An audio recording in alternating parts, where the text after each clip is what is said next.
सत श्री अकाल दोस्तों, नमस्कार, आदाब, welcome to Guru Nanak cares. आप सबका हार्दिक स्वागत है। आज की सुझाव लेंगे, आज के टॉपिक पे डिस्कशन करेंगे। द रिक्वेस्ट वाज बात करें नसों का कंपन हो रहा है। जिन्होंने रिक्वेस्ट भेजी थी उनका नाम क्लियर नहीं था अनफॉर्चुनेटली मेल में, but it is a very important topic, discussion है। इनको एक डाउट थी कि वो कंपन महसूस करते हैं बॉडी में, बड़े अच्छे सिम्टम्स दिए हैं। शायद आपको भी ये दिक्कत हो या आपके नोन किसी को दिक्कत हो, तो ये समझिएगा कि ये नसों का कंपन ही है, वहीं तक सीमित है, या ये कहीं पार्किंसंस तो नहीं हो गया। अक्सर देखा गया है जो नर्व्स की ट्रेम्बलिंग है ना, नसों का कंपन है, जिस वजह से हमारा कोई बॉडी पार्ट शेक करता है, वायलेंटली शेक करता है, चाहे कि ये नसों का सिंपल कंपन है या कोई पार्किंसंस डिजीज के सिम्टम्स आने शुरू हो गए हैं। तो ये फर्क समझेंगे, वीडियो अंत तक देखिएगा, बहुत कुछ समझने को मिलने वाला है। और उससे पहले सब्सक्राइब जरूर कीजिएगा। Do subscribe and become a part of Guru Nanak cares family. आइए गुरु नानक केयर्स के परिवार का एक हिस्सा जरूर बने। एक ना न्यूरोलॉजिकल कंडीशन है, ये नसों की एक दिक्कत है कि इस तरह की कंडीशन है जिस वजह से नसों का कंपन होता है, which leads to shaking of a body part. हमारे जिस्म का, हमारे शरीर का कोई हिस्सा शेक करेगा, वो बार बार कांपेगा। ठीक है, इट्स न्यूरोलॉजिकल कंडीशन। इसको नर्व्स ट्रेम्बलिंग बोल दें, इसको नसों का कंपन बोल दें, इसको ट्रेमर्स बोलते हैं, ट्रेमर्स।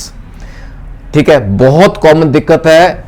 अराउंड 40 इयर्स की एज में आके ना, ये किसी को भी हो सकती है, even below 40 years of age. Parkinson's तकरीबन बियॉन्ड 40 में जाके होती है। आगे और डिफरेंसेस बात करेंगे, फर्क क्या है वो समझेंगे ना। लेकिन प्रमुख 3 इंपॉर्टेंट कॉजेज कह लें, कारण उभर के आते हैं, जिसमें सबसे कॉमन जो दिक्कत रहती है, मोस्ट लाइकली इनकी भी यही रही होगी, जो शायद आपको भी हो, एसेंशियल ट्रेमर्स। एसेंशियल ट्रेमर्स नाम से ही आइडिया हो जाता है कि ये ना बहुत कॉमन समस्या है। और ट्रेमर्स है, कंपन है। क्या होता है इसमें ना, इनवॉलंटरी शेक करेंगे हमारे हाथ, हमारा सर, हमारी आवाज भी कांपेगी, और कई बार तो लातों का जैसे ना कंपन, लेग्स में कंपन, टांगों में कंपन। ठीक है, ये एक बहुत कॉमन नर्वस सिस्टम डिसऑर्डर है। नर्वस सिस्टम के अंदर हमारा ब्रेन, स्पाइनल कॉर्ड और नर्व्स आ जाते हैं, उसका डिसऑर्डर कह लें, बहुत कॉमन रहता है, जिसमें there is shaking of hands, head, voice and sometimes legs. इसके पीछे की कहानी क्या है, क्यों होगा ऐसा? या तो स्ट्रेस की वजह से हो रहा है, बहुत ज्यादा स्ट्रेस ले लिया, टेंशन ले ली, दिमाग पे एक बोझ पड़ गया, और जब तक वो स्ट्रेस रहेगा ये कंपन रहेगा। That is very important. ये एक फर्क और आ जाएगा पार्किंसन से हटके। ठीक है, जब तक वो स्ट्रेस रहेगा, दिमाग पे बोझ रहेगा, ये कंपन रहेगा। सेकेंड इज फैटीग, थकान, सिरे की बहुत ज्यादा टायर्डनेस, बंदा बहुत ज्यादा थक गया है, उस वजह से कंपन शुरू हो जाएगा। ये 3-4 हिस्से जो बॉडी पार्ट्स मैंने बताए आपको। ठीक है, थर्ड इज कैफीन। कैफीन की मात्रा का इनटेक ज्यादा हो गया, कोई ऐसा प्रोडक्ट, कोई ऐसा ड्रिंक ले लिया जिसके अंदर कैफीन बहुत ज्यादा है, वो भी देखिए नसों पे अफेक्ट करती है, ये कंपन शुरू हो जाता है। And fourth is extremes of temperature. मौसम में कई बार बदलाव आता है, कई बार बहुत सिरे का टेम्परेचर हो जाता है, चाहे वो गर्मी की तरफ जा रहा है या सर्दी की तरफ जा रहा है, बॉडी बर्दाश्त नहीं करती, ये ट्रेमर्स शुरू हो जाते हैं, एसेंशियल ट्रेमर्स के सिम्टम्स आते हैं। ठीक है, ये सबसे ज्यादा कॉमन है।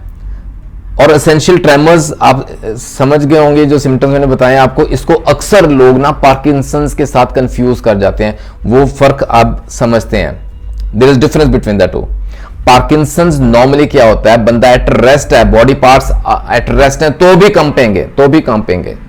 लेकिन मैंने बताया एसेंशियल ट्रेमर्स, ये ट्रेमर्स जो हैं ये होते हैं जब उस बॉडी पार्ट को हम यूज कर रहे हैं, उसको प्रयोग में ला रहे हैं, हाथों से कोई काम कर रहे हैं, कंपन शुरू हो जाएगा। You get conscious. आप जैसे कोई अचानक से कोई काम कर, कोई अपने पोज बनाना है, जैसे कैमरे के आगे पोज बनाना है, अचानक से आपका हेड शेक करेगा, और वो टेम्परेरी होता है। जब उस जैसे उसको हम यूज कर रहे हैं ऑर्गन को, उस वक्त वो कांपेगा। यूजुअली आपने देखा होगा, अक्सर देखने में आते हैं, जो हेड की मूवमेंट है ना, वो या यस की मोशन में रहता है या नो की मोशन में रहेगा। वो इस तरह 2 डायरेक्शंस में मूव करता है, और वो तभी मूव करेगा जो मैंने कारण बताए हैं, stress, anxiety, fatigue, temperature extremes, caffeine and all, ठीक है। ये है एसेंशियल ट्रेमर्स के सिम्टम्स। दूसरा फर्क समझिए, ये जो एसेंशियल ट्रेमर्स या ट्रेमर्स है ना, इसके साथ जुड़ती कोई और खास समस्या या दिक्कत नहीं देखने में आती। लेकिन पार्किंसंस में ना अक्सर जो हमारा पोस्चर है ना, वो स्टूपिंग होना शुरू हो जाता है। जैसे बैकबोन हमारी स्पाइन ना कर्व हो रही है, वजन सहार नहीं पा रहा शरीर, थोड़ा सा आगे को बेंड हो जाएगा। That is stooping posture is found in Parkinson's. और उसमें ना पार्किंसंस में मूवमेंट बहुत स्लो हो जाती है, बहुत धीरे धीरे मूवमेंट करेगा बंदा, और कई बार जैसे चलने में भी दिक्कत है, पाँव को घसीट के चलाएगा और ड्रैग्स हिज फीट। ये ट्रेमर्स में नहीं होता, राइट। ज्यादा से ज्यादा क्या होगा, जो हमारी चाल है ना वो थोड़ी अनस्टडी हो जाएगी, अनस्टडी वॉक, जो गेट है वो फर्क आ जाता है उसमें, इतना ही रहता है, ठीक है। अच्छा, फाइनली ट्रेमर्स में, या एसेंशियल ट्रेमर्स में मैंने बताया आपको, हाथ, सर, आवाज, उसमें कंपन आ जाता है। जबकि जो पार्किंसंस के अफेक्टेड ऑर्गन्स है ना, ये भी रहते हैं, उसके अलावा और भी इफेक्ट होते हैं ऑर्गन्स, हमारे चिन, हमारे और बॉडी पार्ट्स, वो भी इफेक्ट होते हैं, वो थोड़ा और सिरे का हो जाएगा पार्किंसंस, ठीक है। I hope the difference is clear. तो ट्रेमर्स या कंपन या नर्व ट्रेम्बलिंग का पहला हमने एस्पेक्ट देखा, वो है एसेंशियल ट्रेमर्स, जो सबसे कॉमन है, और उसका पार्किंसंस के साथ क्या डिफरेंस है, क्लियर है। अब सेकंड एक टाइप रहता है, वो है एंग्जाइटी। ये भी बहुत कॉमन है। एंग्जाइटी की वजह से अब क्या होगा, ये समझिएगा थोड़ा। There are two important hormones which are release in our body. एक इंपॉर्टेंट हार्मोन है जिसको कहते हैं एड्रेनलिन, आपने सुना होगा। दूसरा है कॉर्टिसोल। इनको तकरीबन स्ट्रेस हार्मोन्स का नाम दिया जाता है। ये स्ट्रेस हार्मोन्स जब एंग्जाइटी लेवल ज्यादा होता है ना, ये रिलीज होते हैं।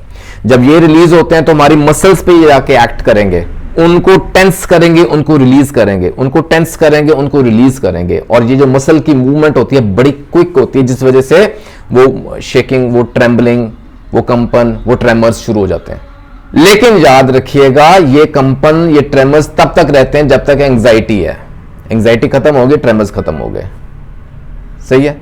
और तीसरा बहुत कॉमन रहता है, दैट इज नर्व इरिटेशन। हमारी नसों को कोई दिक्कत हो गई, क्या हो गया, नर्व डैमेज हो गया, नर्व्स के अंदर इन्फ्लामेशन हो गई है, या नर्व कंप्रेशन हो गया।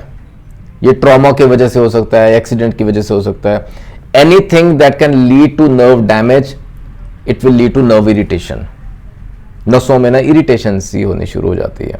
अच्छा, इसमें एक बड़ा इंपॉर्टेंट, बहुत कॉमन एग्जांपल है, हमारी बॉडी में ना इस तरह का महसूस होता है जैसे ना करंट दौड़ गया, जैसे इलेक्ट्रिसिटी बजिंग सेंसेशन होती है ना, उस तरह का महसूस होता है बॉडी में।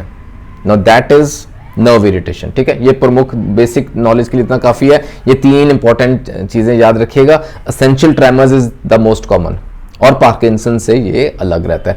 पार्किंसंस की भी रिक्वेस्ट आई थी, मैं देख रहा हूं, लेकिन उसके लिए ना डिटेल डिस्कशन चाहिए, काफी वक्त चाहिए। आइए इसका होम्योपैथिक हल समझें। दो तीन इंपॉर्टेंट दवाएं हैं जो नसों की इरिटेशन, नर्व्स, कंप्रेशन, अलग अलग वीडियोस में मैंने डिस्कस की हुई है, लेकिन यहां इन जनरल बताऊंगा आपको।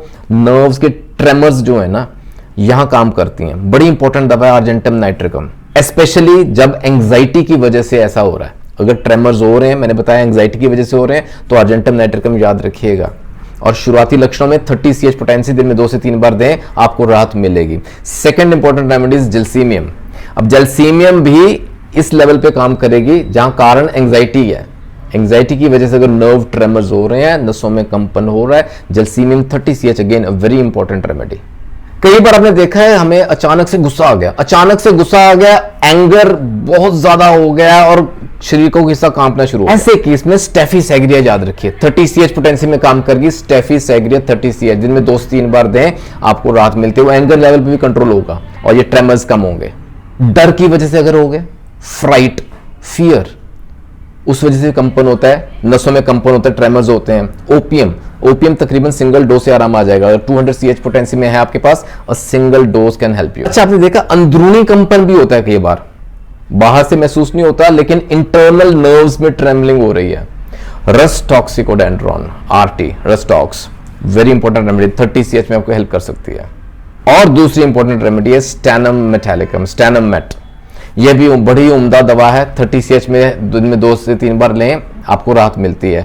इंटरनल ट्रेमलिंग याद रखिएगा, अंदरूनी कंपन अगर हो रहा है तो। इतनी इंफॉर्मेशन तकरीबन काफ़ी है।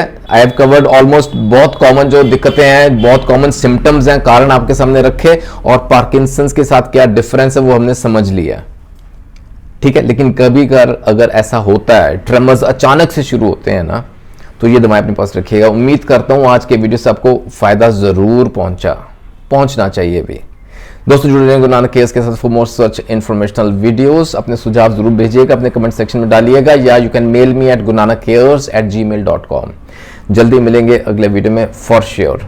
ख्याल रखिएगा अपना। Take care, God bless.